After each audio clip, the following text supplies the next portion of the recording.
میں یہاں آپ نے کچھ عدالتوں کا ذکر کیا, وہاں پینڈنگ کیسز کا ذکر کیا, کیا یہ ایک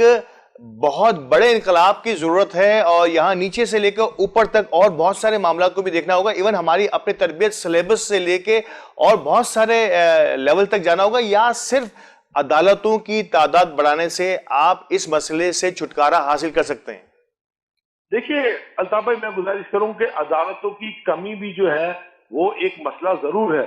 لیکن کسی بھی ادارے میں کسی بھی جگہ پر جو ہے وہاں افرادی قوت کے اضافے سے کارکردگی میں بہتری نہیں آتی. اصل بات ہے وہاں کام کرنے والے افراد کا اپنے کام سے اخلاص کے ساتھ وابستہ ہونا. بہت خوب. اگر اخلاص اور ایمانداری کے ساتھ وابستگی ہوگی تو کم تر افراد بھی جو ہے وہ بہتر نتائج دینے کے حامل ہوں گے. لیکن اگر آپ کے پاس اخلاص نہیں ہوگا, آپ کے اندر ایمانداری کا جذبہ نہیں ہوگا, آپ کے اندر وطن سے, ملک اور قوم سے اور اپنے دین سے محبت نہیں ہوگی, اور خاص طور پر اللہ رب العزت کے سامنے جواب دہی کا جذبہ آپ کے اندر موجود نہیں ہوگا, اور یہ احساس آپ کے اندر نہیں ہوگا کہ کل روز آخر آپ نے اللہ تعالیٰ کے سامنے پیش ہو کر اپنے تمام تر اعمال کا حساب دینا ہے, اس وقت تک نہ قانون کی بالادستی قائم ہوگی, نہ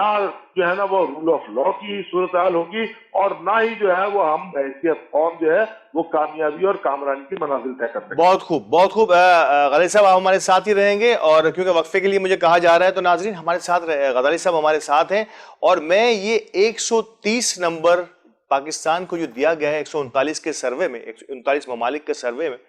اس کے فردن آپ کو وہ نکات بتاؤں گا کہ کئی شعبوں میں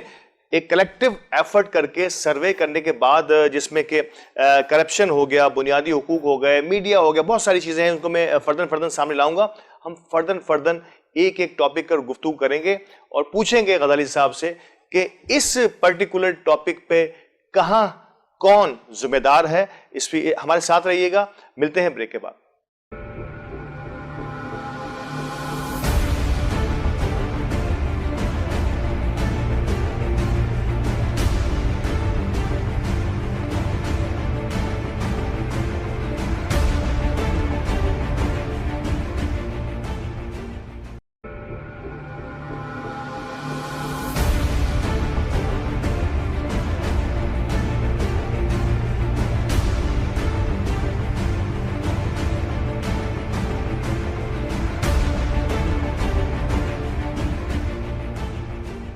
ویلکم بیک ناظرین, وقفے کے بعد میں حاضر ہوں اور غزالی صاحب بھی ہمارے ساتھ لائن پر موجود ہیں. غزالی صاحب, میں نے وقفے پہ جانے سے پہلے آپ کو بتایا کہ وہ کیا ٹاپکس ہیں, وہ کیا عوامل ہیں جن کو ملا کے ایک world justice project rule of law کا انڈیکس بنتا ہے 2021 کا, جس میں پاکستان کا 130واں نمبر آیا ہے 139 میں. تو اس میں مختلف کیٹیگریز ہیں, جیسے کہ میڈیا کی آزادی ہے, کرپشن ہے, بنیادی حقوق ہے, امن و سلامتی ہے, ریگولیٹری انفورسمنٹ ہے, سول جسٹس ہے, اور اس میں فوجداری نظام انصاف, جسے ہم ہماری ملٹری کا انصاف کہتے ہیں, جسے کورٹ مارشل بھی کہا جاتا ہے, XYZ. تو اس پہ بھی میں فردن بات کروں گا. سب سے پہلے میڈیا کی آزادی, اور اس میں پاکستان سب سے زیادہ ان تمام میں, دیگر ممالک کی بات نہیں کر رہا, ان تمام میں ذرا سی بہتر پوزیشن میں ہے, وہ ہے 89. پاکستان کا 139 میں سے 99واں نمبر آیا ہے 89. کیا کہیں گے, کیا اتنی ہمارا میڈیا جو ہے وہ آزاد ہے؟ ہم تو اسے مادر پدر آزاد سمجھ رہے تھے, لیکن ابھی بھی دنیا یہ کہہ رہی ہے کہ آپ 89 پر ہیں. تو اگر جو 139 میں سے پہلے 10 ممالک ہو, وہاں میڈیا کتنا آزاد ہوتا ہے؟ یہاں تو کسی کی پگڑی نہیں رک رہی ہے, ہر ایک کی پگڑیاں اچھالی جا رہی ہیں, خواہ وہ میڈیا ہو یا سوشل میڈیا ہو. تو دنیا ہم سے کتنی آزادی چاہتی ہے کہ ہم یہاں پہ پہلے 10 ملکوں میں آ جائیں 139 میں سے. یہ تو ابھی بھی ہم 90 نمبر پہ کھڑے ہیں. کیا کہتے ہیں غزالی صاحب؟ دیکھیے الطاف بھائی, میں اس میں تھوڑا سا جو ہے وہ ہٹ کے بات کروں گا. جی کہ ایک چیز تو یہ ہے کہ میڈیا کی آزادی سے مراد لوگوں کی پگڑیاں اچھالنا یا ان کی تصحیح کرنا یا ان کے ذاتی معاملات کو جو ہے وہ میڈیا کی زینت بنا کر اپنی ریٹنگ میں اضافہ کرنا نہیں. میڈیا کی آزادی کا مطلب یہ ہے کہ آپ سچ پر مبنی خبریں جو ہیں وہ عوام تک پہنچائیں اور عوام کو سچائی سے آگاہ کریں. اتفاق کی بات ایسی ہے اور المیہ یہ ہے کہ ہم اپنی ریٹنگ کے چکر میں نمک مرچ اور مسالہ لگانے والی خبریں جو ہے وہ زیادہ پروجیکٹ کرتے ہیں اور عوام تک سچائی پہنچانے کے لیے اپنی ذمہ داری کو قطعاً محسوس کرنے کے لیے تیار نہیں ہے. بالکل. آپ کا اور میرا تعلق بھی جو ہے وہ الطاف بھائی میڈیا سے ہی ہے, لیکن الحمدللہ آپ کا اور ہمارا پروگرام جو ہے وہ دیکھنے والے جو ویورز ہیں وہ اچھی طرح جانتے ہیں کہ ہم نے ہمیشہ سچائی کا دامن اپنے ہاتھ میں رکھا ہے. بالکل. ہم نے لگی لپٹی بغیر جو ہے وہ اپنے پروگرام کے اندر جو سچ ہے وہ عوام کے سامنے لانے کی کوشش کی ہے. جی ہاں, کسی کے ساتھ بھی ہماری پوری کوشش رہی کہ ہم کسی کے ساتھ بھی پرسنل ہونے کی کوشش نہ کریں. جو عوامی مسائل ہیں, جو عوامی ایشوز ہیں, جو ملکی ایشوز ہیں, ریاست کے ایشوز ہیں, ہم اس کو ہائی لائٹ کرنے کی کوشش کرتے ہیں. جی ہاں, بالکل ایسا ہی ہے کہ ہم نے عوامی ایشوز پر بات کی, ہم نے نہ کسی کی ذاتیات پر بات کی, نہ کسی کے بیڈ روم اور کچن تک گھسنے کی کوشش کی. ہم نے یہی کوشش کی اپنے پروگرام کے اندر کہ ہم عوامی مسائل کو اجاگر کریں, اور ہماری کوشش ساتھ میں یہ بھی رہی کہ ہم عوامی مسائل کو اجاگر کرنے کے ساتھ کوشش یہ کریں کہ حکمراں طبقے تک جو ہے وہ ان مسائل کے حوالے سے جو حل ہے وہ بھی تجویز کرنے کی کوشش کریں. لیکن بحیثیت مجموعی اگر دیکھا جائے تو ہمارا الیکٹرانک میڈیا ہو یا پرنٹ میڈیا ہو, یہ جو ریٹنگ کی جنگ ہے, اس ریٹنگ کی جنگ نے ہمیں سچ سے دور کر دیا. ہمارے کئی ایک پروگرامات تو ایسے ہیں کہ جن کا نام ہی جو ہے وہ سچ کا سفر ہے, یا جو سچائی کے پرچارک بنتے ہیں, لیکن عملی طور پر اگر ہم ان پروگرامات پر نظر ڈالیں تو میں بہت معذرت کے ساتھ اور بسط احترام جو ہے وہ اپنے پروگرام کے توسط سے عرض کروں گا کہ ہمارے سر شرم سے جھک جاتے ہیں کہ لا حاصل قسم کے موضوعات پر, بے فضول قسم کے عنوانات پر اور ایسی نمک مرچ اور مسالے والی خبروں کو جو ہے وہ ہم زیادہ سے زیادہ اپنے ریٹنگ کے چکر میں جگہ دینے کی کوشش کرتے ہیں. تو اگر اس کو میڈیا کی آزادی سمجھا جائے گا تو میں بہت معذرت کے ساتھ عرض کر دوں گا کہ میں اس چیز سے اختلاف کروں گا. تو کون سی بلکہ میڈیا کا مادر پدر آزاد ہونا ہے. غزالی صاحب کی آزادی کا نام نہیں دے سکتے. غزالی صاحب, پھر کس آزادی کی یہاں بات ہو رہی ہے؟ دنیا ہمیں کس قسم کا آزاد میڈیا دیکھنا چاہتی ہے؟ میں آپ سے عرض کروں نا کہ دیکھیے, آپ اگر یورپین کنٹریز کے میڈیا کو دیکھیں تو جہاں وہ مختلف حوالوں سے پروپیگنڈا کرتے رہتے ہیں, وہاں یہ صورتحال کی ہے کہ کسی بھی خبر کو چلانے سے پہلے مکمل طور پر تصدیق کرتے ہیں. اگر کوئی غلط خبر کسی میڈیا ہاؤس کی جانب سے چل جائے تو وہاں اسے بڑے بڑے عدالتی مقدمات کا سامنا کرنا پڑتا ہے اور بڑے بڑے جرمانے عائد ہو جاتے ہیں. اور بعض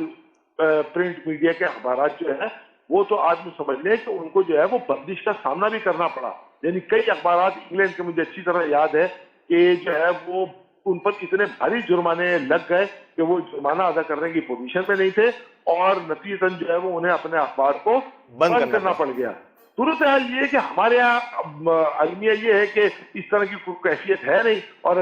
جو ہے وہ ہمارے جو پیمرا جو ریگولیٹری اتھارٹی ہے وہ اپنا کردار ادا کرنے کے لیے تیار نہیں ہے. اگر حکمران طبقے پر کسی بھی طرح کی کوئی تنقید کر دی جائے تو اس تنقید کو پیمرا برداشت نہیں کرتا, اور اگر اپوزیشن کے کسی فرد پر یا ان کے کسی قائد پر جو ہے وہ سچ پر مبنی کوئی خبر چلا دی جائے تو ان کے کارکنان جو ہے وہ اپنے قائدین کی ہدایت پر جو ہے وہ سڑکوں پر نکل آتے ہیں. آپ کو یاد ہوگا کہ اسی کراچی شہر کے اندر جو ہے وہ ہم نے اس طرح کے بہت سارے معاملات بھگتے ہیں کہ چینل بند کر دیے گئے, کیبلوں کے تار کاٹ دیے گئے, چینل کے نمبر تبدیل کر دیے گئے. انٹرنیشنلی جو ہے وہ جو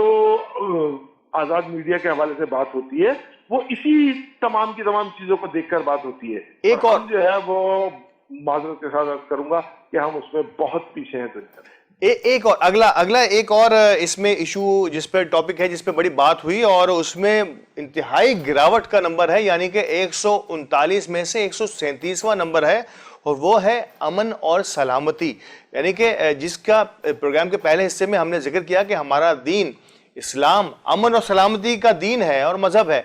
لیکن یہاں پہ پاکستان میں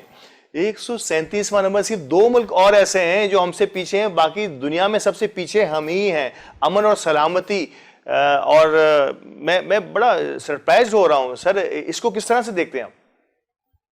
دیکھیے میں پھر وہی ذکر کروں گا کہ زبان سے جو ہے وہ ریاست مدینہ کا ذکر کرنا جو ہے وہ بہت آسان ہے, اور عملی طور پر ریاست مدینہ کو قائم کرنا جو ہے وہ خاصا کٹھن اور مشکل مرحلہ ہے. زبان سے کہہ بھی دیا, کسی نے کہا, علامہ اقبال نے کہا, زبان سے کہہ بھی دیا لا الہ تو کیا حاصل, دل و نگاہ مسلمان نہیں تو کچھ بھی نہیں. بالکل آپ نے درست جو ہے وہ علامہ اقبال کے شعر کو جو ہے وہ برمحل کوٹ کیا ہے الطاف بھائی,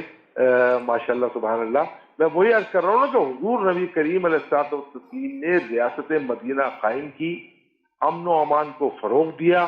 اور اس کے بعد پوری دنیا کے سربراہان کو خطوط لکھے کہ آئیے اور آ کر دیکھیں کہ ہم نے یہاں جو ریاست قائم کی ہے ہم پوری دنیا کو ایسا بنانا چاہتے ہیں۔ کیا بات، اسلام جو امن و سلامتی کا مذہب ہے، آپ اسلام قبول کریں اور اپنے ملک میں، اپنے علاقے میں، اپنی قوم کے ساتھ امن و سلامتی کا جو ہے وہ ماحول اور اس کو گہوارہ بنا دیں۔ ہمارا المیہ یہی ہے کہ ہم نے اسلام کے نام پر ملک تو حاصل کر لیا، لیکن وہ ملک حاصل کرنے کے بعد ہم جہاں ایک طرف سیاسی جماعتوں کے جھگڑوں میں پھنس گئے، وہاں دوسری طرف ہم مذہبی تفرقہ بازی میں بھی پھڑ گئے۔ بالکل دوسری بات یہ کہ دیکھیے، ایک چیز ہے مکالمہ۔ الطاف بھائی، آپ اگر جو ہے وہ اسلام کے ماضی کو دیکھیں تو وہ مکالمے کا دور تھا، وہاں دلیل سے بات کی جاتی تھی، بالکل دلیل کا جواب دلیل سے دیا جاتا تھا۔ اگر آپ کو کسی بات پر اختلاف ہے تو آپ اس کے لیے اپنی دلیل پیش کرتے تھے، سامنے والا اپنے دلائل سامنے لاتا تھا، اور پھر اس کے بعد بحث و مباحثہ کرنے کے بعد کوئی بھی ایک شخص اپنی غلطی تسلیم کرتے ہوئے قائل ہو جاتا تھا۔ بدقسمتی سے آج ہمارے غزالی صاحب صورتحال آج ہم اپنے سوال کا وہی جواب سننا چاہتے ہیں جو ہمارے ذہن میں ہوتا ہے، اور وہ اگر ہمیں نہ ملے تو شاید ہم اس کو قبول کرنے کے لیے تیار نہیں ہوتے۔ بالکل یہی صورتحال ہے کہ ہمارے ساتھ المیہ جو ہے وہ یہی ہے کہ ہم جو ہے وہ اپنی مرضی کی بات سننا پسند کرتے ہیں، اپنی مرضی کے سیاسی قائدین کا، اپنی مرضی کی سیاسی جماعت کا جھنڈا بلند کرنا چاہتے ہیں، اور ہمارے دل میں جو ہے وہ صرف یہی خواہش ہے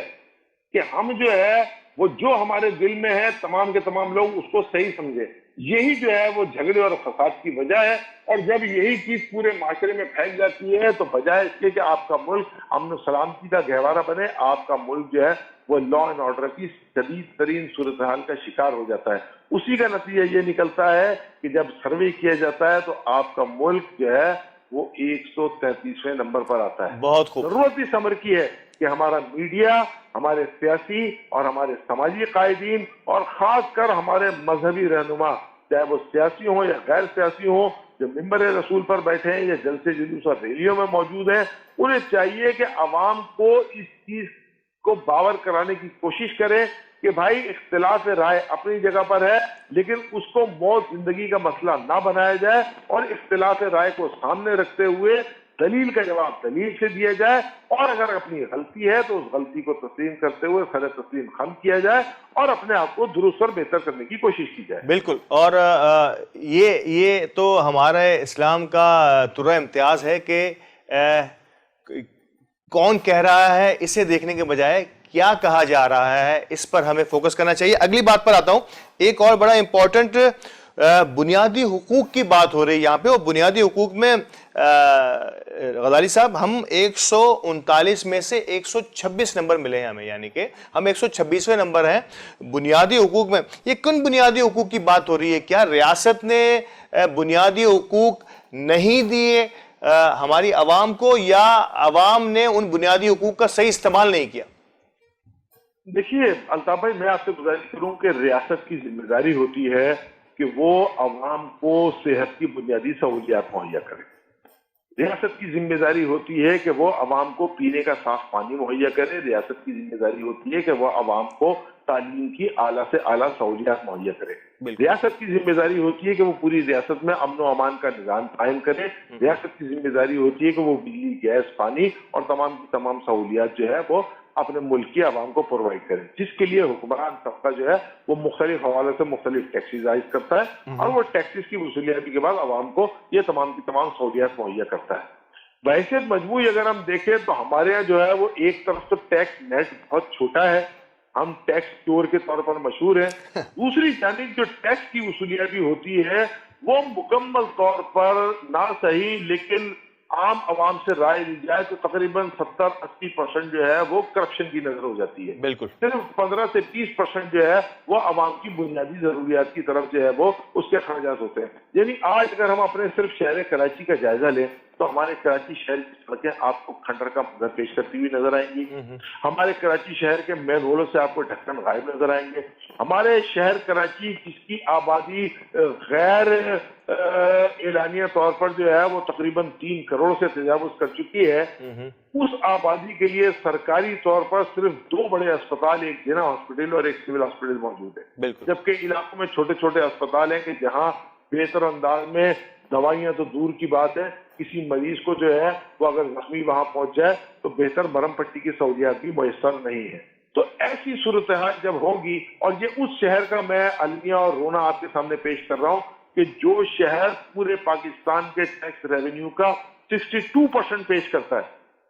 یعنی پورے پاکستان میں جہاں بنیادی سہولیات کے حوالے سے 100 روپے خرچ کیے جاتے ہیں تو اس میں کراچی شہر کا شیئر 62% ہوتا ہے. بالکل. اب جو شہر 62% جو ہے وہ شیئر پورے پاکستان کو پرووائڈ کرتا ہو, اس اپنے شہر کا یہ حال ہے کہ وہاں کوئی پرسان حال نہیں. بالکل بالکل. اب جب ایسے بڑے شہر کا کوئی پرسان حال نہیں ہوگا تو آپ اندازہ لگا لیجئے کہ پورے ملک کی صورتحال کیا ہو, اور بنیادی حقوق کی کیا صورتحال ہوگی. صرف کراچی جیسے بڑے شہر جو اٹ سیلف جو ہے ایک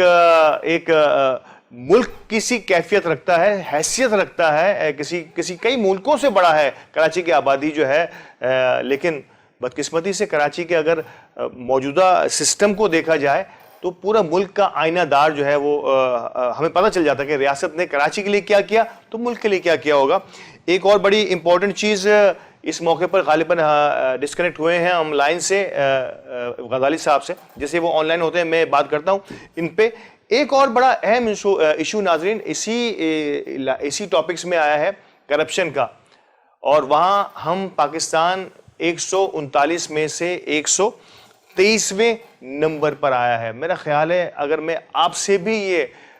رائے لینا چاہوں کہ 139 ملکوں کے سروے میں پاکستان کا کرپشن میں 123واں نمبر ہونا چاہیے یا نہیں, تو کم و بیش اس کے آس پاس کا ہی مجھے آپ تب کی طرف سے بھی جواب ملے گا.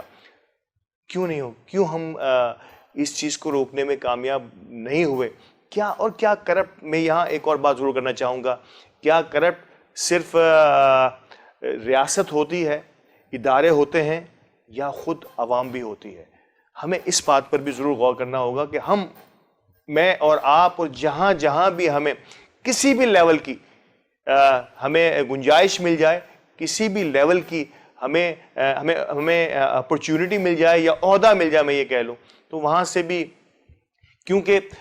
ہمارے سلیبس میں یہ سب چیزیں اس انداز سے شامل نہیں رہی ہیں, تو میں اور آپ بھی شاید اس سے فائدہ اٹھانے کی کوشش کرتے ہیں, خواہ وہ چھوٹی سی سڑک پہ چلنے والی کوئی بات ہو یا کسی ادارے کے سربراہ کی حیثیت سے بات ہو رہی ہو. غزالی صاحب ہیں ہمارے ساتھ لائن پر؟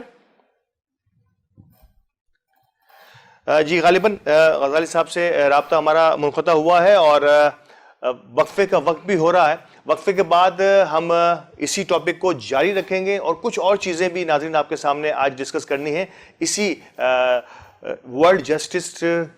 کی جو رپورٹ آئی ہے اس کے حوالے سے. ہمارے ساتھ رہیے گا.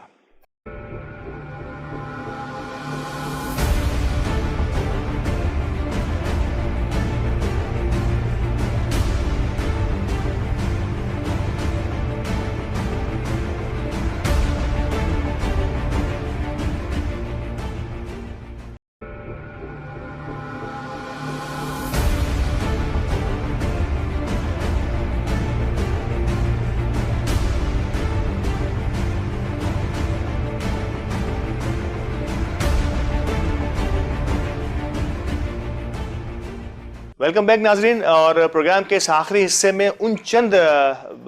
باتوں کا ذکر کریں گے, ان چند ٹاپکس پر مزید بات کریں گے, اور بڑے حیرت انگیز فگرز ہیں اس پہ ہم سب کے لیے یقینی طور پر. اور جیسے کہ مختلف موضوعات پہ ہم بات کرتے چلے آئے کہ پاکستان کا 130واں نمبر کیسے آیا 139 نمبر میں سے, تو اس پہ ہم نے کافی ٹاپکس پہ تو ہم نے بات کی. ایک ٹاپک اور ہے اس میں, سول جسٹس, جس کا ذکر بھی غزالی صاحب نے کیا اپنے پروگرام کے پہلے حصے میں, کہ اگر عدالتوں میں جائیں تو خواتین, بچوں اور مجرموں کا, اور مطلب ایک جم غفیر ہے کہ شاید انصاف کے تقاضے اتنے جلد پورے نہیں ہوتے, اور جو ایک روح فرسا انہوں نے خبر سنائی کہ اس فرد کو رہا کیا گیا جس کو تو سزائے موت ہو چکی ہے. تو تو سر یہ غزالی صاحب مجھے یہ بتائیے کہ سول جسٹس میں پاکستان کا 124واں نمبر ہے 139 میں سے، تو یہ سول جسٹس فراہم کرنے میں یہاں ہم سٹی کورٹ کی بات کر رہے ہیں یا ملیٹ کورٹ کی بات کر رہے ہیں یا پورے پاکستان کی اس چھوٹی کورٹس کی پہلی کورٹ جسے ہم کہتے ہیں اس کی بات کریں، تو حالات تو بڑے دگرگوں ہیں. 124واں نمبر ہے 139 میں سے. دیکھیے میں نے پروگرام کے ابتدا میں بھی عرض کی نا الطاف بھائی کہ صورتحال یہ ہے کہ ہم جو ہے وہ بحیثیت مجموعی ہمارا معاشرہ جو ہے وہ زوال کی جانب گامزن ہے. عدم برداشت جو ہے وہ اس حد تک بڑھ چکا ہے کہ بہت سے ایسے معاملات کہ جن کو خاندانی بزرگ بیٹھ کر جو ہے وہ حل کر سکتے ہیں یا علاقے محلے کی پنچایت کمیٹی کے ذریعے جنہیں حل کیا جا سکتا ہے، وہ معاملات جو ہے وہ بھی ہم عدالتوں کے اندر لے جاتے ہیں، جس کا نتیجہ یہ نکلتا ہے کہ عدالتیں جو ہیں وہ مقدمات کی بھرمار کے پیش نظر بہتر انداز میں فیصلے نہیں کر پاتی ہیں. اچھا، دوسری چیز یہ ہے کہ جب بہت زیادہ مقدمات کی بھرمار ہوتی ہے تو اس کے نتائج یہ نکلتے ہیں کہ لوگوں کو جہاں ایک طرف فیصلہ کرنے میں مشکل پیش آتی ہے وہاں دوسری طرف جو ہے وہ کرپشن کا بازار بھی گرم ہو جاتا ہے. بالکل. اور نچلے طبقے کے ملازمین، خاص طور پہ یہ پیشکار ٹائپ کے جو لوگ ہیں، وہ اپنا الو سیدھا کرنے کی کوشش کرتے ہیں اور لوگوں کے مسائل بار بار حل کرنے کے لیے جو ہے وہ اسے کرپشن کی جانب گامزن کر دیتے ہیں. نتیجہ یہ نکلتا ہے کہ معاشرے میں بے انصافی جو ہے وہ بتدریج پھیلتی چلی جاتی ہے اور اس کے نتائج جو ہے وہ معاشرے کا دگرگوں ہو جانا اور بےحس ہو جانا جو ہے وہ ظاہر کرتا ہے. تو اسی وجہ سے جو ہے وہ آج صورتحال یہ ہے کہ ہم جو ہے وہ سول جسٹس میں بھی جو ہے وہ بالکل جس کو کہا جائے کہ نچلی پوزیشن میں آئے ہیں. وجہ اس کی یہی ہے کہ ہماری جو نچلی عدالتیں ہیں، جو اسٹیشن عدالتیں ہیں، اس کے اندر مقدمات کی بھرمار ہے، ججوں کو فیصلہ کرنے کا وقت نہیں مل رہا. اب آپ یہ اندازہ لگا لیجیے نا کہ ایک شخص کے پاس ایک دن میں 100 مقدمات کی فائلیں رکھی ہوں گی. اب ان 100 مقدمات میں جو کورٹ کا ٹائم ہے اس ٹائمنگ میں وہ کہاں اور کس انداز میں بہتر فیصلہ کر پائے گا. میں نہیں سمجھتا کہ ایک انسان ہونے کے ناطے جج بھی ظاہر ہے کہ ایک انسان ہے، اس سے بھی غلطی ہو سکتی ہے. تو اس غلطی کے نتیجے میں جو ہے وہ ظاہر ہے کہ انجسٹس تو معاشرے میں پھیلے گا اور اس کا نتیجہ اسی طرح نکلے گا. سر یہ جو عدالتوں میں بھرمار ہے کیسز کی، اسنیچنگ سے لے کے رابری سے لے کے فیملی ایشوز سے لے کے، کیا ان سب چیزوں کا تعلق ہماری تربیت سے ہے؟ شاید ہم تربیت سے دور ہٹتے چلے گئے کہ ایک زمانہ تھا جیسے کہ آپ نے ذکر کیا کہ بہت سارے مسائل جو ہیں وہ فیملی کورٹ میں جانے سے پہلے فیملی کے اندر ودن فیملی حل کر لیے جاتے تھے، لیکن اب شاید یہ رسم ہی، یہ رواج ہی ختم ہو گیا ہے. تو کیا سمجھتے ہیں کہ ہمارے سلیبس سے میں شروع کروں گا، ہماری ایجوکیشن سے لے کے ہمارے فیملی سسٹم سے لے کے اتنی گراوٹ آ گئی ہے کہ ہم چھوٹی چھوٹی چیزوں کے لیے بھی لڑنے مرنے کے لیے تیار ہو گئے ہیں؟ میں چاہوں گا اس میں ایک اور چیز کو ایلوبریٹ کیجیے گا. کیا بے روزگاری، معیشت کی زبوں حالی بھی ان جرائم اور پھر ان جرائم کی تعداد بڑھتی چلی جاتی ہے؟ کیا اس کے ساتھ بھی اس کا کوئی کنیکشن بنتا ہے؟ دیکھیے یہ تمام کی تمام چیزیں جو ہے وہ اس میں شامل ہیں. اصل بات جو ہے وہ یہ ہے کہ ہم جو ہے وہ اپنے دین سے اور رسول اللہ صلی اللہ علیہ وسلم سے دور ہو گئے. ہمارے دلوں سے جو ہے وہ اللہ اور اس کے رسول کا خوف نکل گیا ہے اور کل روز قیامت جواب دہی کا جو ایک خوف ہمارے دل میں ہوا کرتا تھا وہ بتدریج ہمارے دلوں سے زائل ہو چکا ہے. جی جی. اب ہم جو ہے وہ حضرت عمر کی مثال پیش کرتے ہیں اور ہمارا کوئی بھی سیاسی، سماجی یا مذہبی رہنما جو ہے وہ حضرت عمر کی مثال پیش کرنے سے جو ہے وہ دور ہوتا ہوا نظر نہیں آتا. جگہ جگہ آپ کو جلسے، جلوس، ریلیوں، ٹاک شو میں جو ہے وہ حضرت عمر کے حوالے سے جو ہے وہ یہ مثال پیش کرتی ہوئی نظر آتی ہے کہ ان سے جو ہے وہ ان کے کرتے کا حساب مانگ لیا گیا. لیکن کوئی یہ نہیں بتاتا کہ وہی حضرت عمر جو ہے وہ برملا اس بات کا بھی اظہار کرتے تھے کہ اگر دریائے فرات کے کنارے ایک کتا بھی بھوکا مر گیا تو کل روز قیامت عمر اس کا جواب دے ہوگا. بالکل. تو آج اگر یہ احساس ہمارے دلوں میں پیدا ہو جائے اور خوف خدا اور خوف رسول اور حب رسول کا وہ عنصر دوبارہ سے ہمارے اندر پیدا ہو جائے تو نتیجہ یہ نکلے گا کہ ہم اپنے وہ چھوٹے چھوٹے مسائل جن کو ہم عدالتوں میں، کورٹ کچہریوں اور تھانہ پولیس کے سامنے لے جاتے ہیں وہ ہم از خود حل کر لیں گے، بلکہ ہم بہت ساری چیزوں کو نظر انداز کرنے کی پوزیشن میں ہوں گے. آج ہم کسی بھی حوالے سے کمپرومائز کرنے کے لیے تیار نہیں ہیں. ہمارا خاندانی نظام اس حد تک تباہ ہو چکا ہے کہ آپ اخبارات کے اندر پڑھتے ہوں گے کہ باپ نے جائیداد کے تنازع پر اپنی بہنوں کو یا اپنی بیٹیوں کو یا اپنے جو ہے وہ والدین کو قتل کر دیا. وہاں دوسری طرف جو ہے وہ چچا اور بھتیجوں کی جنگ بھی جو ہے وہ ہمارے سامنے نظر آتی ہے کہ کس طرح زن زر اور زمین کے لیے جو ہے وہ ہمارے یہاں قتل عام کی صورتحال بن جاتی ہے. تو جب معاشرہ اس حد تک زوال کا شکار ہو تو وہاں آپ کس طرح کے نتائج کی توقع کر سکتے ہیں؟ یہاں غزالی صاحب ایک چیز اور آپ کے سوال سے مجھے ایک سوال آ رہا ہے، اور یقینی طور پر آپ کو دنیا کو دیکھنے کا تجربہ ہے، آپ نے دنیا کے کئی ممالک کا وزٹ کیا ہے آپ نے. میں ضرور چاہوں گا کہ آپ نے دین سے دوری کا ذکر کیا. وہ ویسٹ جہاں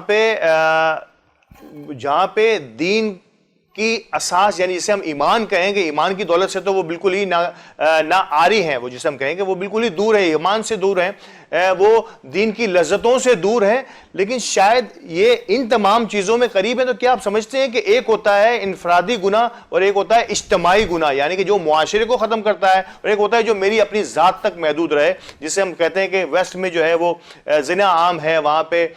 جو ہے اور بہت ساری ایسی لغویات پہ کا استعمال پہ کوئی پابندیاں نہیں ہیں جیسے ہمارے یہاں مسلم ممالک میں ہوا کرتی ہیں، اور ایسی بے شمار انفرادی جرم کہیں یا انفرادی گناہ کہیں، اور ایک ہوتا ہے اجتماعی. آپ اس کو کس کمپیریزن میں دیکھتے ہیں؟ دیکھیے، میں الطاف بھائی ایک گزارش کروں آپ سے کہ الحمدللہ ہم سب مسلمان ہیں اور قرآن مجید پر کامل ایمان رکھتے ہیں. قرآن مجید کی سورہ عصر ہے کہ جس کا میں مفہوم آپ کے سامنے پیش کرنا چاہوں گا. جو بات آپ نے کہی اس میں بڑی واضح نشاندہی ہے کہ اللہ تعالیٰ جو ہے وہ عصر کی، زمانے کی قسم کھاتے ہوئے کہتا ہے کہ والعصر ان الانسان لفی خسر، زمانے کی قسم کہ بے شک انسان خسارے میں ہے. الا الذین آمنوا وعملوا الصالحات، سوائے ان لوگوں کے کہ جو ایمان لائے اور عمل صالح کرتے رہے. آج عملی طور پر جو صورتحال ہے وہ یہ ہے کہ ہم ایمان لے آئے ہیں اور عمل صالح کو چھوڑ بیٹھے ہیں، جبکہ جن لوگوں کی مثال آپ نے پیش کی وہ ایمان کی دولت سے تو خالی ہیں، لیکن عمل صالح ہمیں تمام کے تمام اس معاشرے میں نظر آتے ہیں کہ جو اصل میں مسلمانوں کی میراث ہوا کرتی. ہم عمل صالح بھی کیا کرتے تھے اور ہم ایمان والے بھی تھے. آج ہم صرف مسلمان، نام کے مسلمان رہ گئے کہ ایک مسلمان گھر میں پیدا ہوئے اور ہمارا نام محمد علی اور محمد حسین اور ابو بکر اور عمر رکھ دیا گیا ہے، لیکن عملی طور پر ہم جو ہے وہ عمل صالح سے مکمل طور پر خالی ہیں. ہم لا الہ الا اللہ محمد رسول اللہ صلی اللہ علیہ وسلم کے مطلب کو سمجھنے سے قاصر ہیں. نتیجہ یہ نکل رہا ہے کہ ہمارا معاشرہ مکمل طور پر تباہ حالی کا شکار اور تبو حالی کی جانب گامزن ہو گیا. اگر رجوع الی اللہ اور رجوع الی الرسول کر لیا جائے تو انشاءاللہ تعالی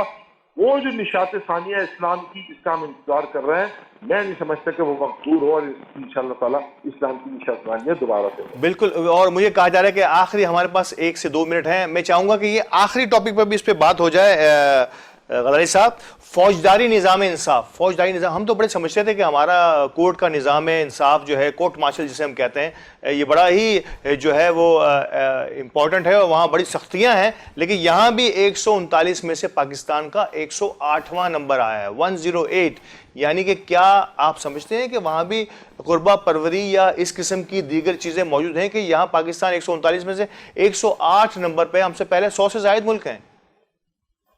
دیکھیے، اب میں اس حوالے سے یہ کہنا چاہوں گا کہ میرے پاس کوئی ایسا فارمولہ نہیں ہے کہ جس سے میں یہ چیک کر سکوں کہ جو انٹرنیشنل جسٹس فورم ہے اس نے کس پیمانے پہ ان تمام کی تمام چیزوں کو جو ہے وہ ناپا ہے. لیکن عملی طور پر اگر دیکھا جائے تو بحیثیت مجموعی ہمارا جو فورسز کا ادارہ ہے وہ بہرحال الحمدللہ ہمارے تمام کے تمام اداروں سے جو ہے وہ بہتر انداز میں کام کرتا ہوا ہمیں نظر آتا ہے. ہاں، یہ ہو سکتا ہے کہ دیکھیے بحیثیت انسان، ہر انسان سے غلطی کوتاہی سرزد ہو سکتی ہے، لیکن ملک اور قوم کے مفاد میں ہم اگر کوئی بہتر فیصلہ کریں اور بعد میں اس فیصلے کے نتیجے حسب سابق اور حسب مزاج جو ہے وہ نہ نکل سکے تو ہم کسی کو جو ہے وہ مورد الزام ٹھہرا دیں. ہمیں چاہیے کہ اس کو جو ہے وہ ایک ہیومن ایرر کے طور پر لیتے ہوئے اس کو درگزر اور معاف بھی کر دیا. سر ایک سوال آخر میں ختم کرنے سے پہلے آخری سوال ضرور کروں. کیا یہ سارے سرویز پولیٹیکل بھی ہو سکتے ہیں کہ کسی ملک کو اب پریس کرنا ہو، جس طرح FATF کا فائدہ اٹھا رہے ہیں، دنیا ہمارے ساتھ کھیل رہی ہے، کیا ایسا بھی ہو سکتا ہے کہ یہ سروے کرا کے پاکستان کی ریٹنگ کو ڈاؤن کر کے دنیا کے انویسٹرز کو پاکستان سے دور کیا جائے؟ میں چاہوں گا آخری چند سیکنڈ ہے ہمارے پاس.